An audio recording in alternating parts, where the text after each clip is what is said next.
بسم اللہ الرحمن الرحیم۔ السلام علیکم۔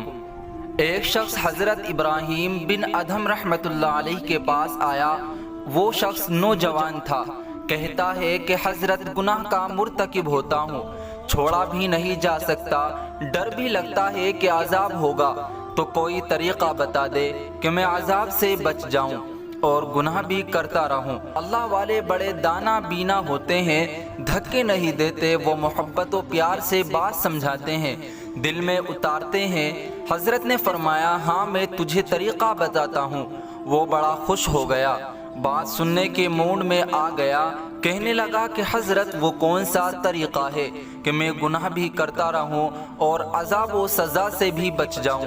آپ نے فرمایا کہ بھائی، پہلی تجویز تو یہ ہے کہ اگر گناہ کرنا ہی ہے تو اللہ رب العزت کی نگاہوں سے اوجھل ہو کر لیا کرو۔ اب وہ سوچتا رہ گیا، کہنے لگا، حضرت یہ کیسے ممکن ہے کہ میں اللہ رب العزت کی نگاہوں سے اوجھل ہو کر گناہ کروں؟ یہ تو ممکن ہی نہیں۔ دوسری تجویز حضرت نے فرمایا، پھر دوسری تجویز یہ ہے کہ تم رزق کھانا چھوڑ دو، اللہ سے کہہ دینا کہ نہ تمہارا کھانا کھاتا تھا اور نہ ہی تمہاری بات مانتا تھا۔ اس نے کہا، حضرت یہ کیسے ممکن ہے کہ میں کھانا چھوڑ دوں؟ میں پھر زندہ کیسے رہوں گا؟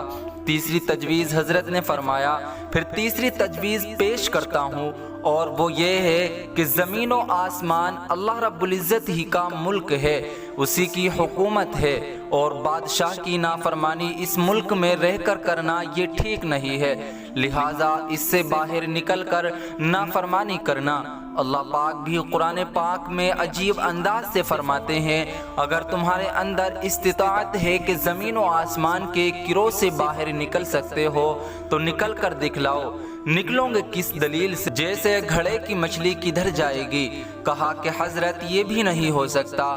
چوتھی تجویز فرمانے لگے، اچھا پھر ایک طریقہ اور بتاتا ہوں، وہ یہ کہ جب ملک الموت آئے روح قبض کرنے کے لیے تو انہیں کہہ دینا کہ تھوڑا انتظار کر لو تاکہ میں توبہ کر لوں۔ اس نے کہا، حضرت وہاں تو انتظار کا تصور ہی نہیں، جب موت آتی ہے تو نہ ایک لمحہ آگے ہوتی ہے اور نہ پیچھے۔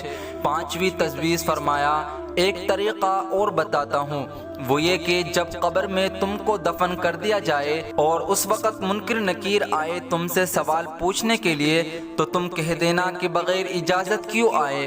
اس نے کہا، حضرت میں ان کو کیسے منع کر سکتا ہوں؟ چھٹی تجویز فرمانے لگے، اچھا بھائی ایک اور طریقہ بتاتا ہوں، وہ یہ کہ جب قیامت کے دن تمہارے برے عملوں کو کھولا جائے گا اور پروردگار عالم فرشتوں کو حکم دیں گے کہ اس کو گھسیٹ کر تم جہنم میں ڈال دو، تو اس وقت تم ضد کر کے کھڑے ہو جانا کہ میں تو نہیں جاتا۔ اس نے کہا کہ حضرت میری کیا حیثیت ہے کہ فرشتوں کے سامنے ضد کر کے کھڑا ہو جاؤں؟ میری تو کوئی حیثیت ہی نہیں۔ اب لوہا گرم تھا اور چوٹ لگانے کا وقت تھا۔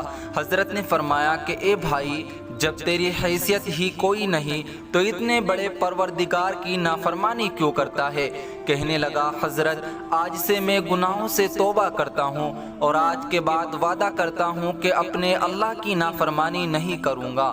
اللہ تعالیٰ مجھے گناہ گار سمیت ہم سب مسلمانوں کی، ماں بہنوں کی اور بھائیوں کی اللہ رب العزت امت مسلمہ کی حفاظت فرمائے اور ہم سبھی کو گناہوں سے بچنے کی سعادت نصیب فرمائے۔